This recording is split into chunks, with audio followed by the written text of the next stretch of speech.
কেন ওদের পিছনে লাগছিস? গাড়ি এসে গেছে। এদিকে আমার ব্রেকফাস্ট কমপ্লিট। সকালে তো ওদেরকে স্যান্ডউইচ বানিয়ে দিয়েছি, আর এটা মা খাবে।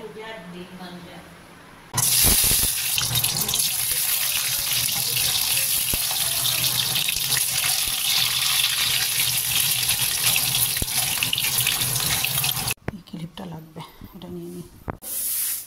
ভেতর দিয়ে লক করে দিয়ে যাবো, সেখানে লাগিয়ে দিয়ে চলে যায়। জানলাটা দিয়ে আবজে দিচ্ছি, তাহলে নিচে গিয়ে লাগিয়ে দিও জানলা। আসলাম। Good morning, welcome back to my channel. তো সকাল 10টা সব সেরে বেরোলাম। মাকে আজকে ছাদ ঝাড় দেওয়ার দায়িত্ব দিয়ে এসেছি। কয়েকদিন যাবৎ ছাদটা খুব নোংরা হয়েছে, তো মাকে বললাম তুমি করবে।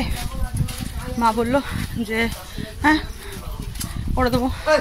তো মা ছাদটা একটু পরিষ্কার করে দিচ্ছে। এখান থেকে টোটো ধরবো, টোটো ধরে অন্ডাল মোড়, আর আমার সাথে জয়সিদিও যাবে। কারণ যেহেতু প্রিয়াংশী আর শুভশ্রী একই স্কুলে পড়ে, ওই জন্য যা করব একসাথে করাটাই ভালো। তাহলে আমিও বুঝতে পারবো যে কোন বইগুলো লাগবে বা কি, মানে কোনটা হবে না হবে, এই আর কি দেখে শুনে কেনা যাবে দুজনে মিলে থাকলে। বাবা কি অবস্থা হয়ে গেছে। সকালবেলাটাতে এরকম জ্যাম হয়ে গেল রাস্তার মধ্যে, প্রচণ্ড প্রবলেম। যাই হোক, জয়শ্রীও চলে এসছে কথা বলতে বলতে।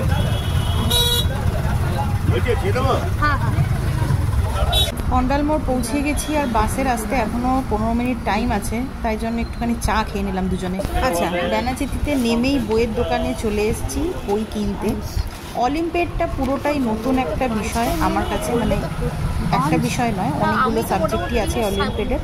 তো এই বছর অলিকে আমি প্রথম দেয়াচ্ছি, ওই জন্য আমার টেনশনটাও প্রচুর আছে। তো বইয়ের দোকানে ওনাকে জিজ্ঞেস করলাম যে মানে বিষয়টা নিয়ে যা যা জিজ্ঞাসা ছিল আমার, তো উনি অনেকটাই ক্লিয়ার করে দিয়েছে। বাদ বাকিটা স্কুল থেকেই ক্লিয়ার করে দেবে, অসুবিধা আশা করছি হবে না। এখন শুভশ্রী দাস কতটুকু নিতে পারবে আর আমি বা ওকে কতটুকু দিতে পারবো, এটা হচ্ছে ব্যাপার। যাই হোক, বইগুলো নিয়ে একটু চিন্তায় ছিলাম যে পাবো কি পাবো না। তো সব কটা বই, যে কটা আমার দরকার ছিল সব কটা বই আমি পেয়ে গেছি। আমাদের প্রথম কাজ হলো বই কেনা। এখন কোথায় ভাজাভুজি, তো ও ভাজাভুজি কিনবো, ভাজাভুজির দোকানে এখন যাব। একটা জিনিস দেখে আমি হতবাক হলাম, আজকে বেনাচিতি মার্কেট অনেকটাই ফাঁকা। এখন সকালবেলা বলে এরকম নাকি আজকে ফাঁকা। ডাব কত করে? 50। দুটো দাও তো, নিয়ে যাবো। হ্যাঁ, ভালো দেখে দেবে, জল যেন ভর্তি থাকে। ডাবগুলো বেশ ভালোই সস্তায় পেলাম, ওই জন্য দুটো নিয়ে নিলাম বাড়ির জন্য। অন্ডালে ডাবের দামটা একটু বেশি, বেনাচিতিতে দেখলাম একটু সস্তায় পেলাম বলে দুটো নিলাম। এই যে শাশুমার জন্য নিয়ে নিলাম ডাব। ডাব খেতে ভালোবাসে, আর ওনার দরকারও শরীরের পক্ষে খাওয়া, তাই সস্তায় পেলাম তাই নিয়ে নিলাম। কোথা থেকে নেবে গো? জয়শ্রী দিয়ে এখানে ভাজাভুজির দোকানে কিনতে ব্যস্ত, আর ওই দিকে কাঁঠালি কলা দেখতে পেলাম। চলুন তো একবার দেখে আসি। এই যে, হ্যাঁ ঠিকই ধরেছি, কাঁঠালি কলা। আমাদের এই দিকে না কাঁঠালি কলা কিনতে পাওয়া যায় না, মানে অন্ডাল, বর্ধমান, দুর্গাপুর, মানে বর্ধমানের পরের থেকে আর কি। চাপা কলা, বর্তমান কলা, এইসব কলাই পাওয়া যায়। তো কাঁঠালি কলা দেখলাম যখন, একছড়া নিয়ে নিলাম। কারণ কাঁঠালি কলা শরীরের পক্ষে খুবই ভালো, আর খেতেও কিন্তু বেশ টেস্টি লাগে, মানে আমার ভালো লাগে, ওই জন্যই নিয়ে নিলাম। প্রত্যেকবার আমি যখন চাকদায় যাই, আমার ক্ল্যাচার কিনে নিয়ে আসার দায়িত্বটা আমি ওইখান থেকেই পালন করে আসি। মানে আমার বড় বড় ক্ল্যাচার লাগে ওই জন্য, কিন্তু অন্ডালে না এত বড় বড় ক্ল্যাচারগুলো কিনতে পাওয়া যায় না। তো ওই জন্য খুব সমস্যা হয়ে যায়, যখনই আমি চাকদায় যাই তখনই নিয়ে আসি। কিন্তু দীর্ঘ অনেক দিন যাবতীয় আমার আর যাওয়া হয়নি, তাই জন্য ক্ল্যাচারও কেনা হয়নি। আর আমি খুব ভালো তো, ওই জন্য মানে আমার হাত থেকে খালি ক্ল্যাচারগুলো ধাঁই ধুই করে পড়ে যায় আর দুটুকরো হয়ে যায়, খুব ভাঙে আর কি। তো অন্ডালে পাওয়া যায় না, আর বেনাচিতে এই দোকানটাতে বেশ ভালো ভালো বড় বড় ক্ল্যাচার দেখতে পেয়েছিলাম, আর দামটাও খুব রিজনেবল প্রাইসে, ওই জন্য নিয়ে নিলাম। আর ফাড়ের খুব সুন্দর সুন্দর ছিল, ওইগুলো আমার চুলে মানাবে না, মানে মানাবে না বলতে আমার মাথাতে ওগুলো আঁটবে না, ওই জন্য নিলাম না। আর আমার অবস্থা দেখি না, দোকানের ভিতর থেকে টেনে টেনে বার করছি যে আরও বার করো, আরও বার করো, আরও দেখবো, এরকম একটা মানে রীতিমতন সেই কি বলবো, মানে নিজেদের দোকান হলে পরে যেরকম জোর জুলুম করে না মানুষে, আমিও ঠিক দোকানে ঢুকে তাই করছি। এটা ওটা সেটা ঘাটে দোকান থেকে বের করে দেয়নি, এই আমার ভাগ্যি ভালো। আমরা এসেছিলাম শুধু বই কিনতে, অনেক কিছু মার্কেটিং করে নিয়েছি। না, জয়শ্রীর একটা পার্সোনাল কাজ আছে, ওইটা করবো, করে তারপরে বাস ধরে বাড়ি। না তারপরে খাবো আমি। হ্যাঁ, খাওয়া হয়নি, সকাল থেকে যে কিচ্ছু খাইনি সত্যি বাবা। সামনেই ছিল প্রিয়াংশীর বার্থডে, ওই জন্য জয়শ্রীদি প্রিয়াংশীর জন্য ম্যাক্সে এসেছিল কিছু জামা কাপড় কিনতে। সেইখানে আমিও একটুখানি হালকা ফুলকা পেয়ে গেলাম, ওলির জন্য নিয়ে নিলাম। মানে খুব কম দামে এইগুলো, এই টি শার্টগুলো 100 টাকা করে পেয়েছি, এই লেগিংসটাও 100 টাকা করে পেয়েছি। মানে সস্তায় পেয়ে এলাম বলে আমিও ওলির জন্য নিলাম 3-4টে মতন। আমাদের কেনা কাটা বাজারের সমস্ত কাজ কমপ্লিট। জয়শ্রীদি আজকে বিশাল হ্যাপি, খুব হ্যাপি। মঞ্জুরিসে এসেছি, জয়শ্রীদি আমাকে খাওয়াচ্ছে। Thank you. কিছুই খাওয়াচ্ছে, পিজা ছোট্ট খাও। থ্যাংক ইউ খাওয়াচ্ছে। তো খেয়ে তারপরে বেরোবো। এসছিলাম একটা কাজ নিয়ে, কিন্তু প্রচুর কাজ হয়েছে আজকে আমাদের। চলে এসেছে আমাদের পিজা। আর যাই হোক, ফাইনালি কিছু খেতে টেতে পাচ্ছি, কারণ সকাল থেকে না চা খেয়েই পেট ভরাচ্ছিলাম। যাই হোক, এখন শুধু খাবো।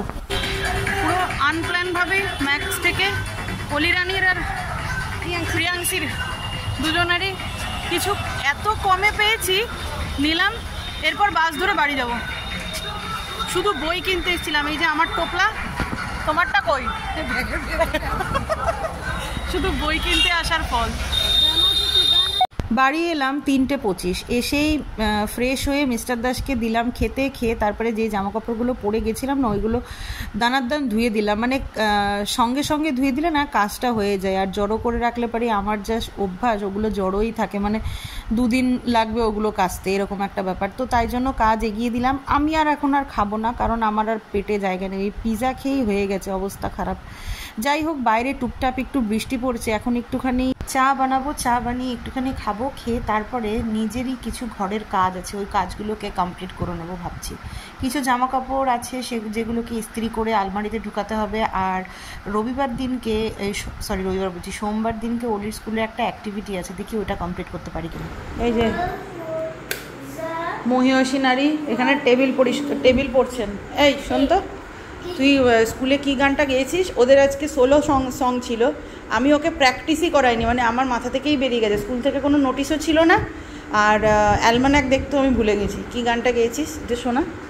আচ্ছা, একটু শোনা। अच्युतं केशवं कृष्ण दामोदरम् अच्युतं केशवं कृष्ण दामोदरं नाम नारायणं जानकी वल्लभं नाम नारायणं जानकी वल्लभं कौन कहते हैं भगवान आते नहीं कौन कहते हैं भगवान आते नहीं। এই গানটা আমার খুব পছন্দের একটা গান। তো ওকে আমি মাঝে মাঝে আগে শোনাতাম, তো সেখান থেকেও শুনেই মুখস্থ করেছে। কখনো আমি ওকে কিন্তু হাতে ধরে শেখাইনি। যাই হোক, ও যে মনে রেখেছে। আজকে রাত্রে লুচি খাবে? আলুর দম হবে না, প্লেন সাদা আলুর তরকারি। এই যে ময়দা নিয়ে নিয়েছি, আজকে রাত্রে হবে হচ্ছে লুচি, ফুলকো লুচি হবে। যেটা বলছিলাম, এটাই অনেক, কিন্তু লিরিক্সে প্রচুর ভুল রয়েছে। ওই মানে ও তো মানে ঘুরে ঘুরে শোনে, মানে ঠিক করে মনোযোগ দিয়ে যদি শোনে তাহলে কিন্তু এটা মুখস্থ হয়ে যায়। যাই হোক, ও যে প্রেজেন্টেশনটা করে এসছে স্কুলে, এটাই অনেক। এদিকে আমি ময়দা নিয়ে নিচ্ছি, আর সাথে একটু গরম জল নিয়েছি। আজকে ময়ম আর দেবো না সেরকম কিছু। ময়দা মাখা হয়ে গেছে, এরপরে যাবো হচ্ছে লুচিগুলো ভাজতে। আর মুখ চোখের অবস্থা আজকে খুব খারাপ, আর আমি নিজেও প্রচণ্ড টায়ার্ড হয়ে গেছে, এখন প্রচণ্ড ঘুম পাচ্ছে। কতক্ষণে শোবো? তো আজকের ব্লগটা আমি এইখানেই শেষ করছি। লুচি ভাজতে ভাজতেই শেষ করে দেবো, কারণ আর চলছে না শরীরে। এরপরে মাথায় তেল দেবো, মাথায় চম্পেস করে তেল দিয়ে ঘুম লাগাবো, একটু ভালো ঘুমাবো। কালকে তো শনিবার, কালকে মিস্টার দাসের দিন ডিউটি আছে ঠিকই, আমি উঠছি না। ওই একবার উঠে একটু চা দিয়ে দেবো ওকে, দিয়ে ব্যাস। কালকে টিফিনও বানাবো না, বলেই দিয়েছি কালকে বাইরে খাবে। কালকে একটু ঘুমাবো। তো যাই হোক, আজকের ব্লগটা এখানেই শেষ করছি। সবাই সুস্থ থাকবেন, ভালো থাকবেন, সবাইকে ভালো রাখবেন। দেখা হচ্ছে কালকের একটা ব্লগে। ততক্ষণের জন্য tata, bye bye, good night. আর যদি ভিডিওটা কোথাও ভালো লেগে থাকে তাহলে অবশ্যই একটা লাইক করবেন, শেয়ার করবেন, সাবস্ক্রাইব করতে একদম ভুলবেন না। টাটা।